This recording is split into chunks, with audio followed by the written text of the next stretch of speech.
Greetings and welcome, everybody, to this episode of TalkingPointz Chatz. I'm here with my partner, Dave Michaels, and joining us is Erwin Lazar from Entergy. Erwin, say hi to everybody. Hey, everybody. Okay, and now the subject for this meeting and this conversation amongst us collaboration professionals is collaboration, and where do we collaborate? There was an announcement a few days ago that Amazon's CEO, Andy Jassy, has said that he's done with the hybrid working experiment and he wants everybody back in the office full-time 5 days a week. And as you can imagine, it's been a very hot topic being discussed online. Everybody's an expert. Most of the opinions that are put forward, in my opinion, are not about what it is. Most of the opinions that are put forward are about whether you believe in CEOs having a leadership role in making those decisions, or whether you believe that corporate real estate should be left empty or filled, or what's good for organizations in general. And there have been a lot of people swirling, and we want to kind of break it down with a conversation today. So, David, you and I started talking about this before. Why don't you chime in first and talk a little bit about what you think this really is? Because I don't think this is really a return to the office for the point of returning to the office. Well, it definitely is that, but that may be the second priority. I think a lot of CEOs want to get everyone back in the office, and that may be at odds with the employee base. But I think this is first and foremost, as what I indicated, and I think what you're referring to on LinkedIn, first and foremost a layoff. And it's a brutal year. 2024 is a brutal year for tech. I mean, we're seeing massive layoffs. A lot of different companies are doing big layoffs, and just last week we had a pretty big one at Cisco, and I think that was the second one this year. And so Amazon hasn't had one in a while, so I think this is a creative way to do a layoff, and it will definitely result with a layoff. These kinds of layoffs are tricky because they are better for the company because if people resign, they get less benefits, et cetera, less transition assistance. But on the other hand, the ones that resign tend to be the ones that are most hireable, and so you tend to lose your better talent. And so that's what I thought it was. And I think you had a similar. I think you agreed with that, right? Oh, absolutely. And, I find I would consider this, and I'm not mincing my words here, I would consider this a cowardly layoff. Because, if a company really wanted to cut heads, whether I agree or disagree with that, and in most cases I disagree with it, but, if a very profitable company wanted to cut heads, they should come right out and say, we are restructuring, we're cutting 3%, 5%, 10%, whatever it is. These are the benefits. This is what we're going to be providing. To say, oh, by the way, everybody come back to the office, and we realize that's going to be a struggle, so we're giving you 60 or 90 days to get with the program. It's the worst of all cases. I called it culture busting. They're saying they're bringing people back to the office to improve culture, and we're going to talk about that one in detail. But the people that will leave are the ones that you point out that can get better jobs somewhere else. And the people that won't leave because they can't find a better job or they can't do without the income are going to be more resentful of the company every day that it exists. I remember working for multiple companies in my history where every year they would have an annual blood drive. And my immediate response to the annual blood drive was, you suck enough of my blood out already. So if they want to really develop a culture of people that are going to resent their management, way to go here. So I mean, let's get into some of the details around that later. But Erwin, I want to give you a shot. How are you perceiving this? Yeah, it's obviously speculation. I haven't talked to Andy directly, but I think there's certain you can make the argument that part of the discussion is around, can we reduce staff, and is this a backdoor layoff? I've heard that argument made. It doesn't seem like that's a wise decision. If you're going to drive out people who are able to work effectively remotely. I think the bigger issue that kind of befuddles me is the costs. If I'm thinking of being a CEO, I see a lot of benefit in remote work. I can hire people outside of my home market. I can reduce footprint of real estate. And this seems to go against everything that we've seen from successful organizations. You look at companies like NVIDIA as an example. I think they're one of the largest companies now in the world by market capitalization is very much committed to work from home. So it just seems to be, it doesn't make sense, I guess, is what I'm trying to say on the surface. If you're saying you want to bring people back because it's going to improve workplace culture and people will be able to work more collaboratively together, I think we've shown that remote work collaboratively works fine. And then again, that issue of how do you ensure that people are together in the same team? Teams, even in companies where people are brought back to the office, are often greatly distributed. I've talked to hundreds of people who tell me, yeah, I got ordered to come back in the office and I spent my day on video calls because my team was in New York or split between New York, San Francisco, London, and Bangalore. And so again, I'm just really struggling with what is the justification. The stated one is collaboration, and I just don't see that as being a real strong driver to bring everybody back. So those well, they stated you said collaboration, but I think first you said culture, and they definitely said culture. They also said innovation, and there was some sort of line in there about I can't remember what it said, but some sort of line in there that this is how we're going to the most innovative company, and I have to say I don't associate Amazon with innovation. They're basically they're a huge company. They have a lot of people, a lot of budgets, but a lot of their products, whether it be their CCAS solution or their AI solution suite or Chime in our space. Even their shopping experience, I wouldn't consider them particularly innovative. You still cannot, people have been complaining about this for years. You still cannot organize the shopping experience by price.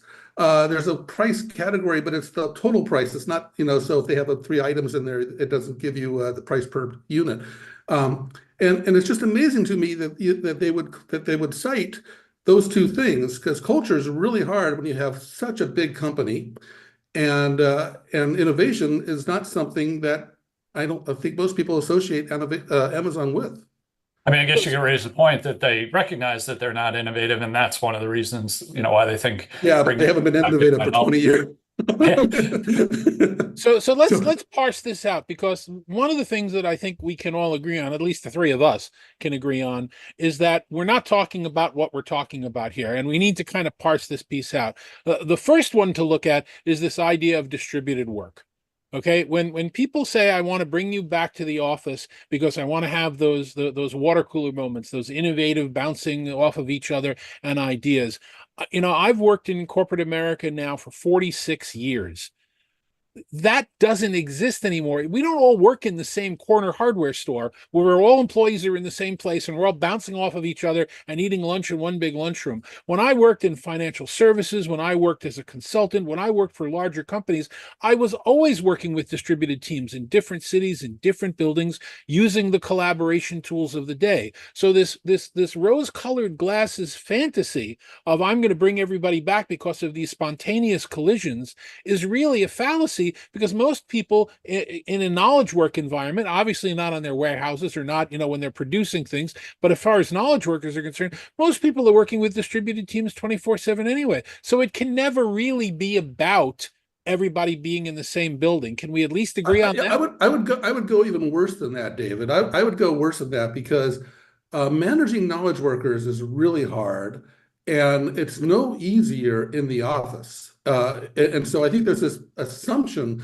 that if I can see you typing at a keyboard, that I'm somehow managing you, but it's not really true. There's I remember, in high school algebra, there was the simultaneous equation type of thing where one guy mows the lawn slower, but he's cheaper, and the other guy mows the lawn faster and he's more expensive. And the question is, if you have 3 lawns, which one do you hire? We don't know how to solve that with knowledge workers. And so we just want people to look busy and act busy. And some people are really very natural and adept at that, but it's not really an effective way of managing. And so remote makes it a different problem, not necessarily a harder or easier problem. You can't see them. And we weren't trained necessarily. We don't have experience in how to be remote. We don't know how to manage remote people. We don't know how to be remote. Being remote, and you're spending a lot of time on video. In fact, David, you've been coaching me. You've got to look at the camera more. You have to nod more. You have to do all these things more. And so there's more effort that isn't maybe necessarily natural, or that nobody got a manual on. So it's kind of relearning. But this idea that I could manage a knowledge worker better in an office because I can see them is laughable. It just doesn't make any sense.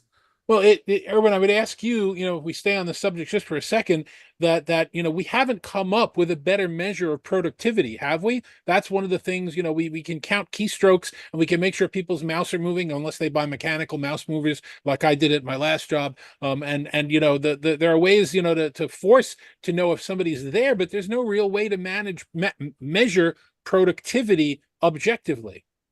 Yeah, it really depends on the role. Obviously, if you're a salesperson, you can manage based on revenue, number of meetings you schedule, that kind of thing. If you're a software developer, maybe you can manage based on how quickly you generate updates. Typically, you're going to see that people are focusing on managing the task. What are you completing the task in a reasonable amount of time? But it's always that challenge of what defines the gain in productivity. I talked to one of our clients who said, what, we're looking at AI, we're looking at, Microsoft Copilot as an example. And we think, okay, what if this saves us 10 hours a week? What do people do with that 10 hours? Do they take that 10 hours now and they go surf the web, they go shop on Amazon or whatever? So if you're assuming, okay, I'm going to bring people back in the office and they're going to somehow be more productive, how do you ensure that? How do you measure it? You're losing that couple hours of productivity that people have because now they have to commute each day, spending time in a car or train, whatever. You're losing time that they may need to go step out for a minute for personal appointments, talk to their kids, family, whatever. I don't think you can argue that having people in that same facility is necessarily more productive. And it also depends on the nature of the work. Yeah, maybe if I'm in a brainstorming session, maybe we are more effective if we meet in person. But how often do we do that? Maybe we do it once a month, and that's the only time we need to bring people back in the office. And they already had. They're not going from zero. They're going from 3 days a week to 5 days a week. So they already had that. If you need to do the brainstorming session, and of course it's up to the groups. But we're learning, actually, and we're seeing this in all the video companies we cover, that brainstorming might be more equitable and might be better in online, where everybody has volume control, everybody has a clean view of the board or even the virtual whiteboard, all that stuff, and be able to record it and be able to use these AI enhancements. So there's a lot going on there. But I wanted to touch on something you just reminded me of. It was just a few weeks ago. A woman named Denise Prudhomme, a 60-year-old employee of Wells Fargo, died at her desk on a Friday, and her body wasn't discovered until Tuesday at the office. And so we always think about older people dying at home. They don't go, they live alone. They don't get discovered for a few days. This is somebody at a Wells Fargo office that took 4 days to find that she was dead at the office. And it's a terrible story. But my point is being in the office that much more collaborative? Apparently not for her. I mean, so we have to look at this on a per role and a per individual basis. And in fact, I think before we started recording, you had a comment about that. You knew somebody that may not be more effective in an office, and you were sharing, Erwin. Yeah, no, I think that's fair. We were talking about a specific example, but yeah, I think again, it depends on, optimize the work location for the work and not just say, well, we want everyone in for some vague reason of we think there's going to be more productivity. We think people are going to be brainstorming. We think it'll improve company culture. I think we've shown over the last 5 years that the companies can work effectively remotely. I think, all of us work remote. I've been a remote worker now since 2004. And I would also say that it's not 100% remote is the answer. I think there are times when you do need to get together. You do need to work in person. As a yes. company, we bring people together usually 2 to 3 times a year, maybe more often if we need to. But I think if you look at some of the research that's been done by groups like the Future Foundation or Future Forum, excuse me, really interesting book by Brian Elliott and a couple of co-authors that looked at the best way to manage remote teams. It found that there is that element of bringing people back in, but just forcing everyone to be in 5 days a week, whether they need to or not, whether their work supports it or not, whether they can afford it or not. It's a lot more expensive to commute to the office when you think about wear and tear on cars and meals and so on. It's not really about remote work or return to the office. It's really about this concept of trust and autonomy.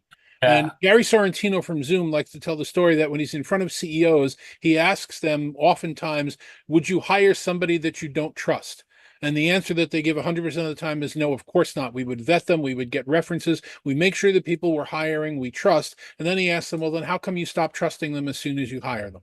Why do we need to have keyloggers and keystrokes and badge in and things like that? And why are we telling people they need to be back in the office? Because we don't trust they're having a sense of autonomy that, look, if my colleagues are in town today and they're not usually there, I want to be with them. I want to celebrate. I want to break bread. I want to be in the office, but that's my call. Am I working on a spreadsheet at my desk at home, so I'm avoiding 2 hours of commuting, or am I going into an office, or am I in front of a client? I have that autonomy, and we should be measured, as we've talked about multiple times, by outcome. Is the outcome of my work what I'm supposed to be doing? Is the level right? Is the sales right? That's what we should be measuring. So go ahead.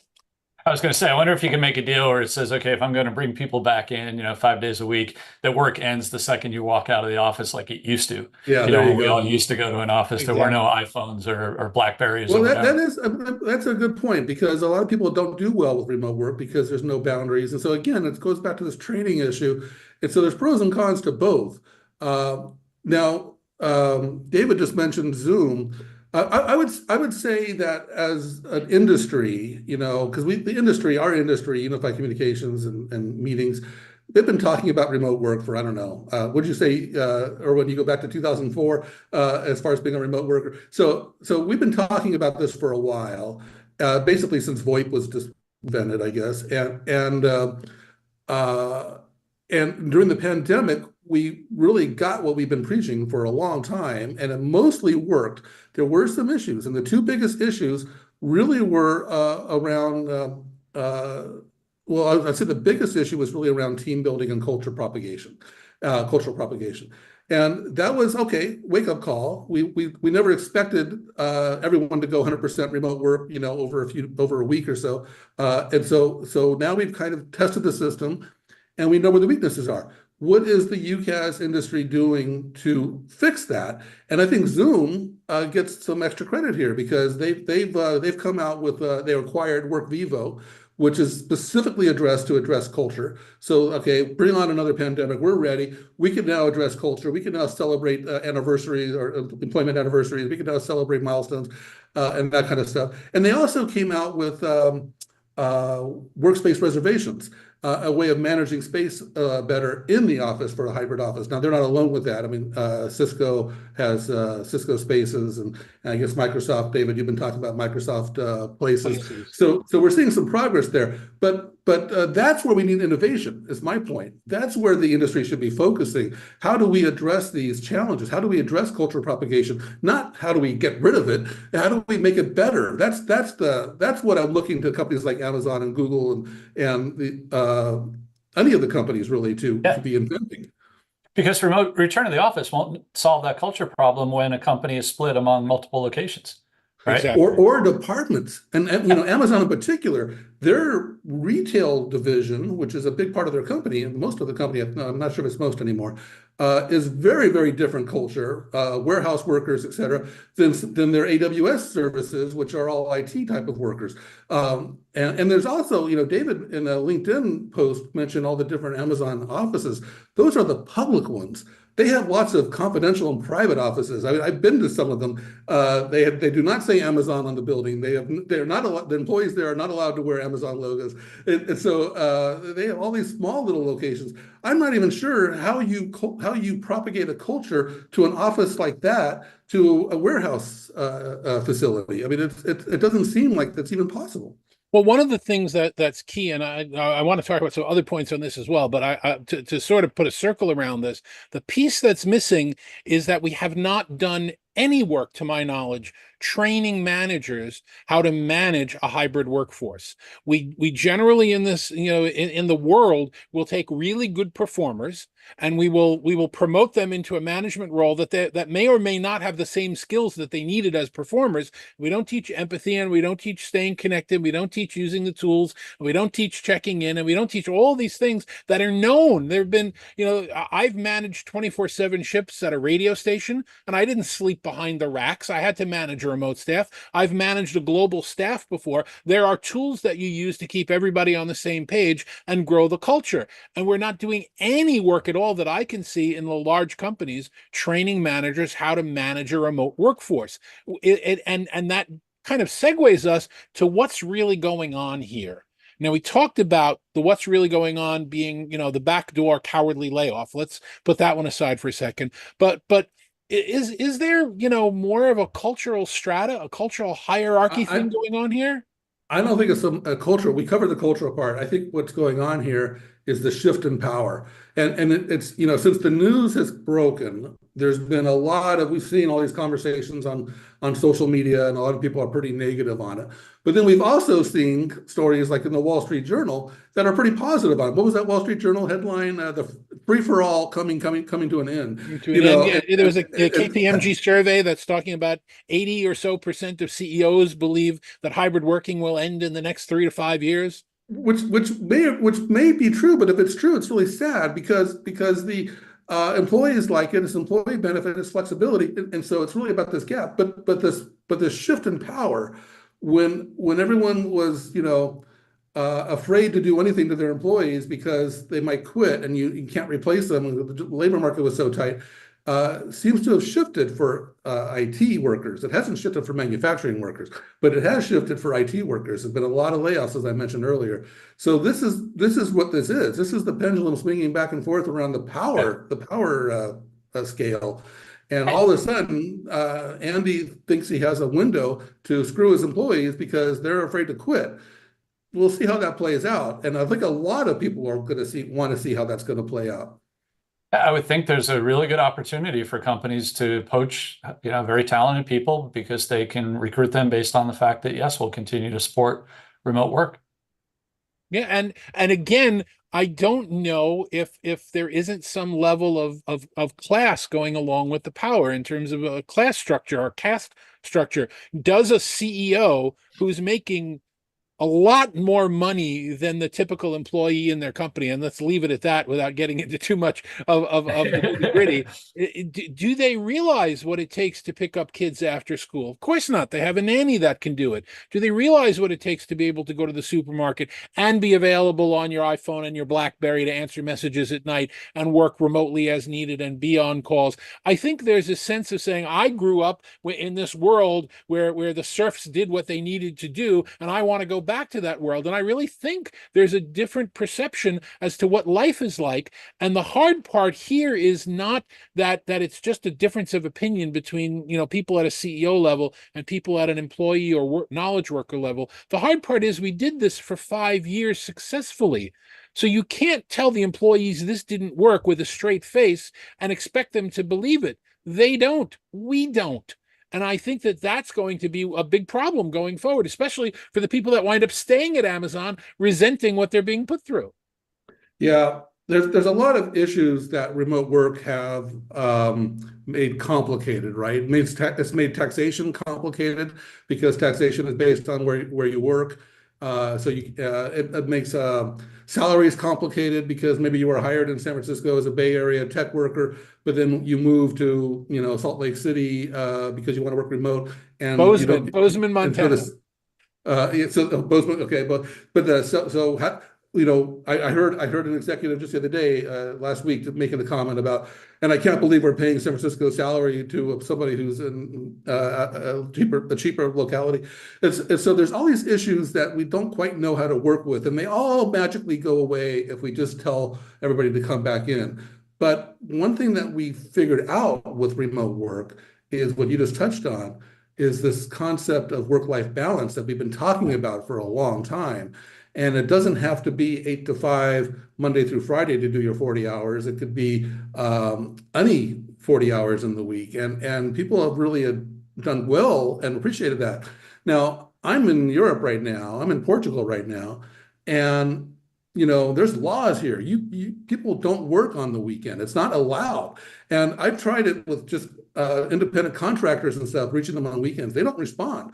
People take their work-life balance much more seriously I'm going to say in Europe in general, but particularly in Portugal. But when I read that memo from Andy, get back in the office, I heard screw work-life balance. Give us all your energy, and forget the 40 hours too. It full dedication to work, back in the office every day, and I think that was surprising. And we have seen examples of companies who have approached return to the office a little differently, more caring about that work-life balance, which is, yeah, I'm going to provide you childcare. Maybe if it's even on site at the office. I'm going to provide you meals. I'm going to provide you, other kinds of things that help with addressing some of those challenges you might have with commuting in. And I think, one other area that we have seen that often is driving companies to bring people back is that pressure from government. Cities have been devastated by the fact that people aren't coming in like they used to, local businesses and so on. I live in the Washington, D.C. area, and there's been a lot of lobbying of the federal government to require that everybody come back to the office full time, specifically for that reason, that it would help boost the economies within Washington, D.C. and other metropolitan areas. Well, I think that's the next piece that we have to talk about with this, which is, are we really just talking about real estate? There was a corporate office building in New York City about a month ago that went on auction, that sold for 3% of what its value was in the heyday. Most office buildings are empty. Companies are holding on to leases in mostly unused buildings, and different companies are handling it in different ways. I would definitely read between the lines from Andy Jassy's memo that Amazon wants to handle it by repopulating their offices so that they're not lost in value. Some companies are shedding leases. They're saying, we don't need this anymore. Why should we do this? But I think what we're talking about in a lot of these cases is the cost of the real estate. Well, Erwin brought that up first thing. I mean, Erwin brought up first thing, the cost savings. I mean, commercial real estate is one of the most expensive line items in a corporate budget. And it's almost dereliction of duties not to take advantage of that, right? Yeah, well, I think so. I agree. I think that if we've proved that remote working works and it's less expensive, and there have been studies both before the pandemic, during the pandemic, and after the pandemic, that productivity increases and employees are happier and companies are doing better, then the idea to go against all of the statistics because they feel like, look, I want to see all my employees because I want to build this culture, even though we've disproved culture. People can't be that stupid in CEO roles. It's got to be about something else, and about, whether they're not willing to give up the leases because they've got arrangements with cities. I remember when Amazon was putting together their proposal of their HQ2, and they were negotiating with cities, and they were, tax abatements and what city will I be in? They can't turn around and say, oh, by the way, that deal you made for us, we're not using that building anymore. They're worried about that. And I think that leads to some of these problems.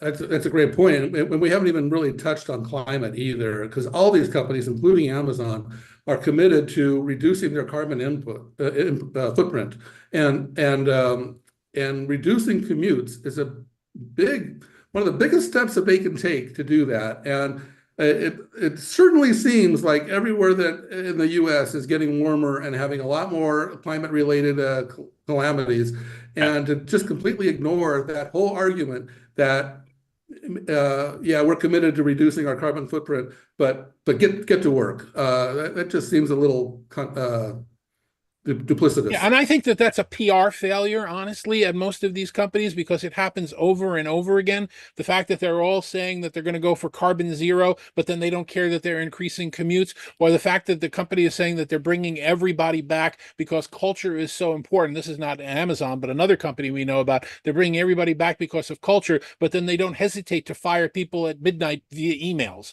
Like they care about culture, except when they decide they want to bust the culture. So I really think that you have to look at this kind of an announcement as a PR cover for what's really going on. I believe that Amazon wants to cut costs with this backdoor cowardly layoff.